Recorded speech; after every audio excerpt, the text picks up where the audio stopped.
Hey friends, is negotiating hard for you? Do you get knots in your stomach when you're looking to have that testy conversation with a client or a boss or your colleague or your partner? Do you have the proper guidance in knowing what to say, when to say it, and how to say it?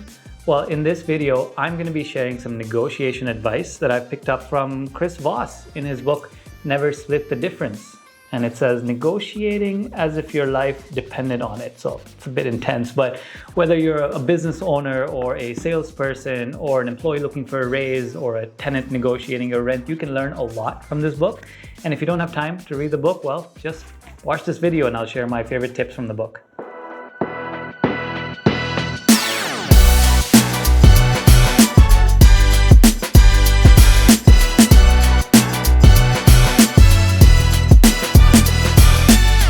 Okay, I'm gonna get into some tactics straight directly from the book, but before that, a major warning.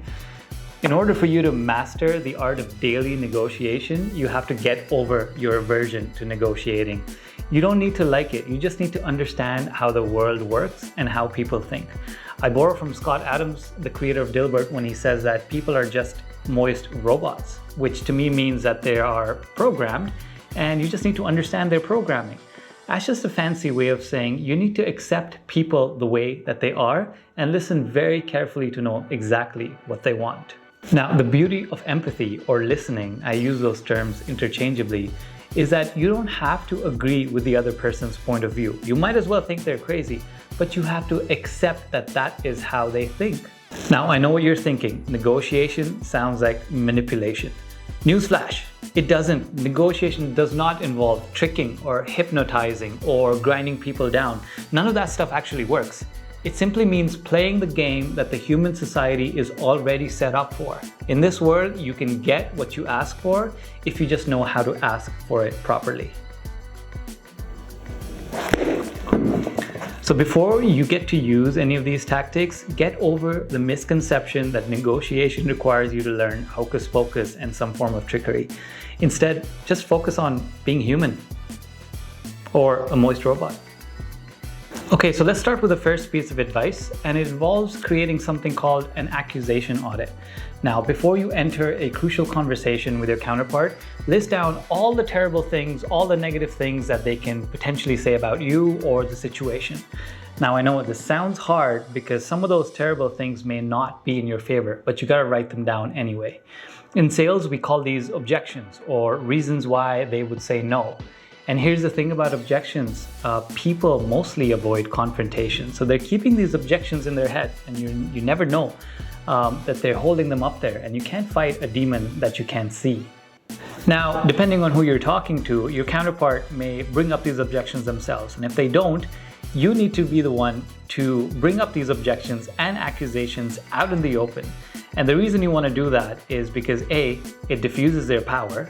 B, it shows them that you're being empathetic. It shows them that you're actually listening to what's inside their head. And C, now that you have this accusation out in the open and they agree with it, you can actually work towards a solution because they're not secretly holding anything against you. But you're saying, Nain, when do I just bring these up? Do I blurt them out? When? How? Well, I'm glad you asked, because that leads us to advice number 2. So the second piece of advice can be titled as labeling. Now, when you're bringing up these objections and accusations naturally in the conversation, they need to start in a very specific way. So your sentence needs to start like so.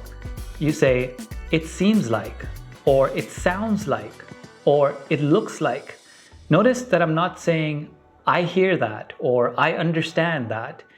For some reason, the word I brings up resistance amongst people. It brings their guard up. They start thinking that you're more concerned about yourself and you could potentially offend them. Now, using it seems like is a bit more neutral. The typical answers are yes or no or well. See, what you've done is you've validated someone's emotion by acknowledging it. You've given their emotion a name, and mostly you let them know that you identify how they might be feeling. And if they answer yes to your label, well, that's great because it shows you've correctly understood their emotion. If they answer no, that's great too, because now they can clarify their position and let them know something that you haven't already understood so you can continue having a productive conversation. Now, if you really want labeling to work, after you've done your label, it seems like you're not ready to move forward yet, you have to follow that with silence. Be quiet, be still.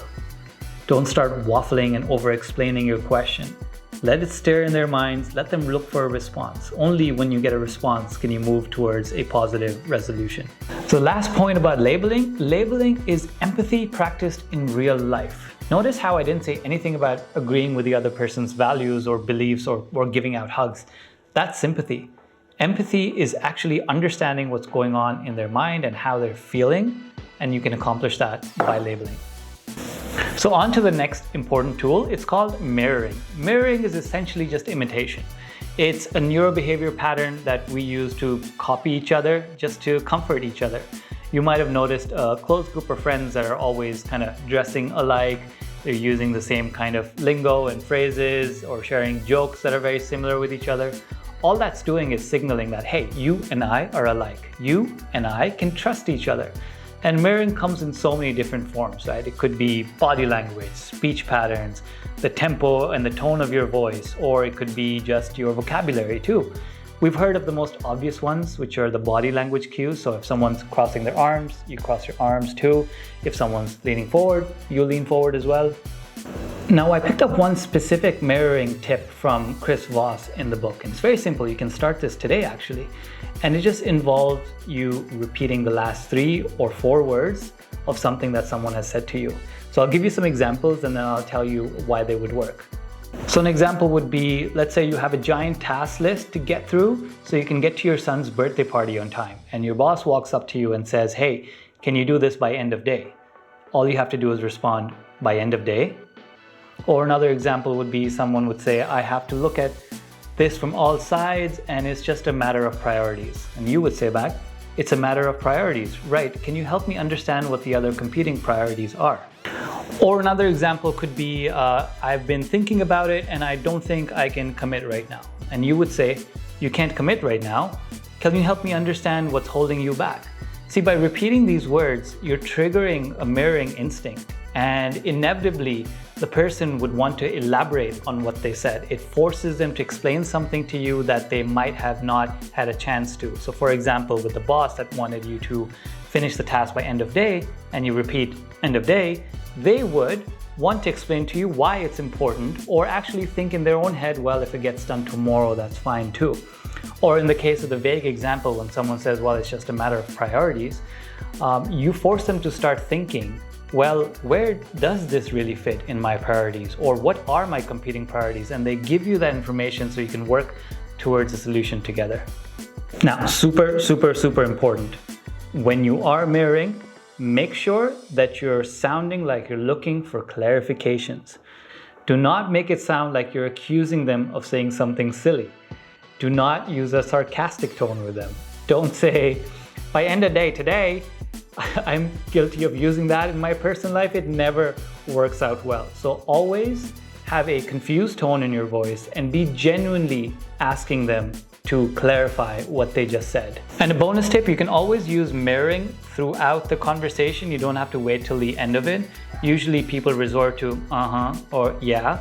If you are able to repeat 1 or 2 words from the last thing someone said, it shows them that you're listening. It shows them that they can trust you, that you are actually in the conversation with them. Okay, the last tip I'm going to share in this video, it blew my mind. And it's about getting people to say no to you. And when I read that, I just said, Chris, what are you on? That's terrible negotiation. But he goes on to explain that most salespeople are trained to chase a verbal yes. And a yes in negotiation means nothing. It's worthless. But receiving a no, that changes the game. It alters the conversation. A yes can be a counterfeit or a dodge, right? A yes can be, hey, get off my back right now. I'll decline you later and I'll blame some changing conditions. A yes can hide deeper objections. A no can be the start of a negotiation. A no is rarely, I've looked at all the facts and I've made a rational decision. Okay, a no in negotiation can mean a bunch of things. It could mean, hey, I'm afraid of change. I like the status quo. It could mean, hey, I don't fully understand what you've told me. It could mean, I'm not ready yet. It could mean, I don't think I can afford it. A no could mean, I have to check with someone else. A no could mean, you haven't given me all the information that I asked for. So it can mean a bunch of things.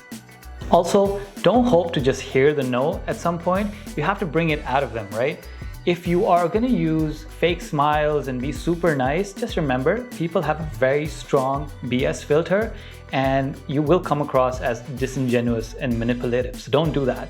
Instead, try to get that no. If you're going for a yes very early, they're going to get wary of you. They'll put their guards up, they'll get defensive, and you've lost them. So here's a few examples on how you can elicit that no. So you can ask them mid-conversation, have you followed my train of thought so far? If they say no, that's great. You can go back and re-clarify something that you may have not clarified earlier. Or you could ask them, are you ready to move to the next step? If they say no, that's great. You found a new objection that you need to come up with a solution for. Or you could ask them a heavy question such as, are you fully confident that this is the direction that you're comfortable with? If you get a no, you'll also know why they're saying the no. So I'll give you two more examples, but this time we're going to use mislabeling to elicit a no. You might remember labeling from earlier. We're going to use mislabeling now. So imagine you're talking to someone and you know their head's just not there. They're not mentally with you. You could always ask them, it seems like this is not the best time to talk. If you get a yes or a no, you're winning. If it's a yes, then you pick up the conversation at another time when they're fully with you. If they say no, they've actually kind of brought themselves back in mentally just by that cue. Another example would be, I use this one for emails, and I've picked it up from Chris himself as well. If your prospect has gone cold and they're not replying to your emails, you can start your email by saying, have you given up on this project? That would break the silence, trust me. People don't want to say that they've given up on the project. If they say yes, that's great. You can mark that lead as a dead lead and go pursue something else. If they say no, they'll give you reasons why they're actually being slow with you and you have some closure. Okay, so you're probably thinking, well, I keep getting them to say no, but isn't the point of negotiating to get an agreement? And that's right. You need a yes, but you need a yes as a final commitment. Trying to go for the yes too early, you're making people defensive and you're probably dragging out counterfeit yeses. So you need to elicit a no. It makes the speaker feel calm and safe and in control, and that's what you want. And it also lets you settle all the objections before you move forward. So a no is not a failure. Every no leads closer to that final yes. That's what you're looking for.